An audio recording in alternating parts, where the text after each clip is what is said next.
Intermediate fasting లో results బాగా వస్తున్నాయని చాలా మంది అడిగారు. వాళ్ళందరి కోసం అసలు ఇంటర్మీడియట్ ఫాస్టింగ్ అనేది అసలు ఎప్పుడు స్టార్ట్ అయింది, ఏంటి ఇప్పుడు అసలు నీకు ఎందుకు ఇవన్నీ ఎందుకు అలా? అసలు దాన్ని కనుక్కోవడానికి మెయిన్ రీజన్ బేసిక్స్ నుంచి వద్దాం. 1915లో ఫస్ట్ టైము ఇది మెడికల్ పరంగా ఈ ర్యాట్స్ ఏవైతే ఉంటాయో వాటికి ఈ ఫుడ్ టైమింగ్ రిస్ట్రిక్షన్ అనే మెథడ్తో వాటికి ఫుడ్ సెండ్ చేస్తూ ఆ మెడికల్ రీసెర్చెస్ ఏవైతే ఉన్నాయో వాటి కోసం దాన్ని ఫస్ట్ అయితే స్టార్ట్ చేశారు. ఆ తర్వాత వరల్డ్ వార్ 2లో ఈ ఫుడ్ని రేషనలైజ్ చేస్తూ, అంటే ఒకరోజు తింటే ఒకరోజు ఉండేది కాదు ఫుడ్, అట్లా తినడం వల్ల వాళ్ళ మెటబాలిక్ డిజార్డర్స్ అన్నీ కూడా మారిన తర్వాత అది వాళ్ళు గమనించారనమాట. సో ఇట్లా ఫుడ్ తినడం వల్ల ఇట్లా కొన్ని బెనిఫిట్స్ వస్తున్నాయా అని ఆ తర్వాత దీని మీద కొన్ని స్టడీస్ చేసుకుంటూ 1990లో ఫస్ట్ టైము వెయిట్ లాస్లో కూడా ఈ ఇంటర్మీడియట్ ఫాస్టింగ్ అనేది యూజ్ అవుతుంది. అది కూడా స్టార్టింగ్లో వాళ్ళు కనిపెట్టింది ఎట్లా అంటే 5:2, అంటే 5 days fasting window, 2 days eating window, అంటే వీక్ మొత్తం మీద 5 days. అది కూడా ఈటింగ్ విండోలో ఎంత ఎనర్జీ కావాలి అంటే బాడీకి వాళ్ళకి, ఫర్ సపోజ్ ఇప్పుడు నేను ఎగ్జాంపుల్ పరంగా తీసుకుంటే 2000 క్యాలరీస్ నాకు డైలీ ఎనర్జీ ఇంటేక్ ఉంటే అందులో 25%, అంటే 2000/4 500 క్యాలరీస్ ఒక్క రోజుకి ఎనర్జీ వచ్చేలాగా ఈటింగ్ విండోలో ఫుడ్ తీసుకుంటా. అట్లా 5:2 అనే మెథడ్ని తీసుకొచ్చారు. సో ఇది ఇంటర్మీడియట్ ఫాస్టింగ్ యొక్క ఇంతకుముందు ఉన్న హిస్టరీ. అయితే ఇంటర్మీడియట్ ఫాస్టింగ్ కావచ్చు, వారియర్ డైట్ కావచ్చు, 1 meal ఇన్ ఏ డే కావచ్చు, ఆల్టర్నేట్ డే ఫాస్టింగ్ కావచ్చు, 16:8 ఇంటర్మీడియట్ ఫాస్టింగ్ మెథడ్ కావచ్చు, ఇవి ఏవైనా కూడా క్యాలరీస్ మీద బేస్ అయ్యే నడుస్తూ ఉంటాయి. మీరు ఇప్పుడు చెప్తున్నారు, ముందే చెప్పాలి కదా. క్యాలరీస్ని రెస్ట్రిక్ట్ చేసుకుంటూ తీసుకోవాల్సిన క్యాలరీస్ కంటే తక్కువ ఎనర్జీని డేలో ఇస్తూనే ఈ డైట్ ప్లాన్స్ అన్నీ కూడా ఉంటాయి.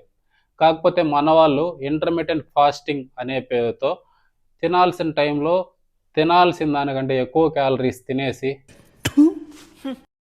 ఆ ఫాస్టింగ్ విండోలో కష్టపడి పస్తులుండి మళ్ళీ ఈటింగ్ విండోలో మ్యాక్రోస్ మీద అవగాహన లేకుండా, క్యాలరీస్ మీద అవగాహన లేకుండా, నీ కంటికి నేను ఎలా కనపడుతున్నాను? మనిషిని కూడా ఎవడన్నా నీళ్ళు తింటాడా? ఒకటి తీసి ప్రోటీన్ ఇంటేక్ ఎంత ఇస్తున్నారు అనేది పట్టించుకోకుండా ఏది పడితే అది ఈటింగ్ విండోలో తినచ్చు అనే ఒక మిస్టేక్ చేయడం వల్ల ఇంటర్మీడియట్ ఫాస్టింగ్ చేసినా కూడా రిజల్ట్ సరిగా రావట్లా. సో మీరు తెలుసుకోవాల్సింది ఫస్ట్ మీ బాడీ యొక్క BMR, basal metabolic rate. Basal metabolic rate తెలియాలంటే మీ body weight into height, present ఉన్న ఏజ్, మీకు కావాల్సిన ఎనర్జీ అనేది ప్రస్తుతానికి ఎంత కావాలో తెలిసిపోద్ది. అది తెలుసుకోవాలంటే మీ మొబైల్లో గూగుల్లో నుంచి అయినా సరే బిఎంఆర్ క్యాలిక్యులేటర్ లేదా మ్యాక్రో క్యాలిక్యులేటర్ లేదా టోటల్ డైలీ ఎనర్జీ ఎక్స్పెండిచర్, ఇవి ఏ దాంట్లో అయినా కూడా మీకు కరెక్ట్ వాల్యూస్, యాక్యురేట్ వాల్యూస్ అయితే ఇస్తుంది.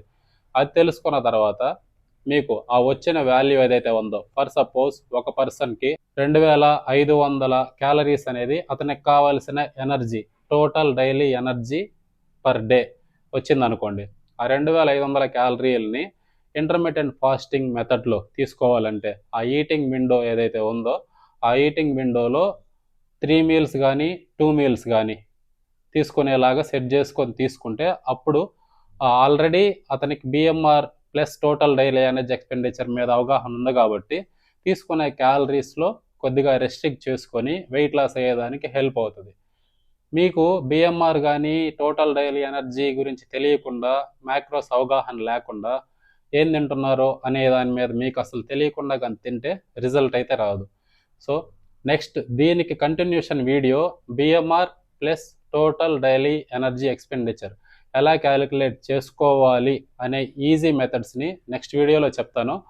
ఆ వీడియో కనుక కావాలి అనుకుంటే కామెంట్ సెక్షన్లో మీరు ఏదో ఒక కామెంట్ తెలియజేయండి.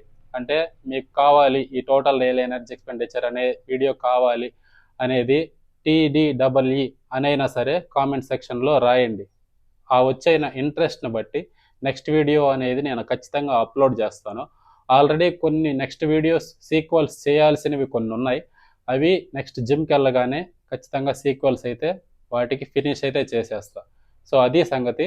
ఇంటర్మీడియట్ ఫాస్టింగ్ కానీ, వారియర్ డైట్ కానీ, 1 మీల్ ఇన్ ఏ డే కానీ, తర్వాత వెల్సెన్స్ అని మార్నింగ్ ఒక మీలు, ఈవినింగ్ ఒక మీలు, 2 మీల్స్ ఇన్ ఏ డే, ఇట్లా ఏ విధంగా తీసుకున్నా కూడా క్యాలరీస్ అనే దాని మీదే బేస్ చేసుకొని ఓవరాల్గా వెయిట్ లాస్ అనేది సాగుతూ వస్తుంది. అంతే తప్ప క్యాలరీస్ అనేది లేకుండా ఇట్లాంటి ఏ డైట్ ప్లాన్స్ కూడా వర్క్ అవ్వవు. సో మీరు ఫస్ట్ ఫోకస్ చేయాల్సింది క్యాలరీస్ తెలుసుకొని తర్వాత మీరు ఏ విధంగా అయినా సరే ఒక ఈటింగ్ ప్లాన్ని సెట్ చేసుకోండి అంతే.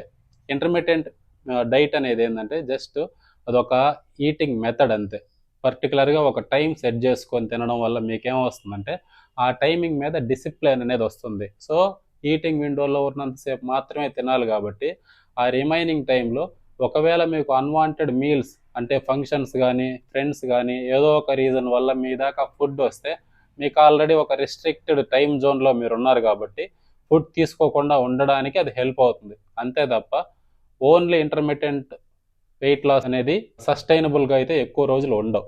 సో అది నెక్స్ట్ వీడియోస్కి మీకు ఇంట్రెస్ట్ ఉందా లేదా తెలియాలంటే కామెంట్ సెక్షన్లో TDEE అని కానీ లేదా క్యాలరీ కౌంటింగ్ అని కానీ ఏదో ఒక విధంగా రాయండి. నెక్స్ట్ వీడియోస్ అయితే నేను అప్లోడ్ చేస్తాను. వీడియో లాస్ట్ వరకు ఎవరైతే చూస్తున్నారో థ్యాంక్స్ ఫర్ వాచింగ్. సబ్స్క్రైబ్ అయితే చేసుకోండి. ఒక లైక్ వేసారంటే యూట్యూబ్ అల్గారిథంకి అర్థమవుతుంది. ఇట్లా మన వీడియోని ఇంకొంతమందికి రీచ్ అయ్యే విధంగా యూట్యూబ్ సజెస్ట్ చేస్తుంది. సో ఒక లైక్ వేసి ఒక సబ్స్క్రైబ్ చేసుకొని నెక్స్ట్ వీడియో కోసం ఈ కామెంట్ని కామెంట్ సెక్షన్లో తెలియజేయండి. Thank you guys for watching.